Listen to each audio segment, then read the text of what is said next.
15 दिन की जंग बंदी, लेकिन असल कहानी कुछ और है। अमेरिका वाकई झुक गया है या ये एक ख़तरनाक चाल है? क्या वाकई अमेरिका घुटने टेक चुका है?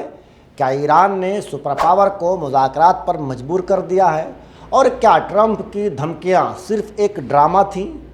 आज हम वो हकीकत बताएंगे जो शायद आपने कहीं नहीं सुनी होगी। जी हाँ, ईरान और अमेरिका के दरमियान 15 दिनों की आर्जी और मशरूत जंगबंदी हो गई है। लेकिन असल चौंका देने वाली बात यह है कि अमेरिका ने पहली बार ईरान की शर्तों पर बातचीत के लिए आमादगी का इजहार किया है। और सिर्फ आमादगी ही नहीं, बल्कि ईरान की शर्तों को वर्केबल भी कहा है। सोचिए, जो अमेरिका कल तलक ईरान को मिटाने की धमकियां दे रहा था, आज वही अमेरिका मुज़ाकरात की मेज़ पर आ गया है। क्या ये अमेरिका के शिकस्त की अलामत है या एक बड़ी स्ट्रैटेजी? हकीकत यह है कि ये धमकियां दरअसल राह फरार थीं।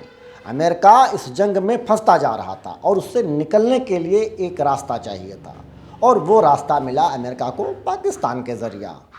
दूसरी तरफ ईरान अपनी मुज़ाहमत, इस्तकामत और हिकमत अमली के साथ पूरी दुनिया को ये पैगाम दे रहा है कि अब हालात बदल चुके हैं। हमास के बाद ईरान की ये पोजीशन आलमी सियासत में एक नया मोड़ साबित हो सकती है। लेकिन सवाल ये है कि क्या ये जंग बंदी सिर्फ 15 दिन की है या इसके बाद भी जारी रहेगी? और इससे भी ज़्यादा अहम, क्या इसराइल इस मुआहदे को कबूल करेगा या फिर एक नई जंग की चिंगारी फिर दोबारा से भड़केगी, जैसा कि जून 2025 में हुआ था। जून 2025 में जब ईरान ने इसराइल में भारी तबाही मचाई तो 12 दिनों तक बराह रास्त चली जंग से इसराइल भाग खड़ा हुआ। लेकिन एक बार फिर नई तैयारी, नई ताकत के साथ 28 फरवरी को दोबारा हमला आवर हो गया। इस बार इसराइल और अमेरिका दोनों ने एक साथ मिलकर ईरान पर हमला किया। ये और बात है कि इस बार भी अमेरिका और इसराइल ईरान में जो तख्ता पलट करना चाह रहे थे वो नहीं हो पाया।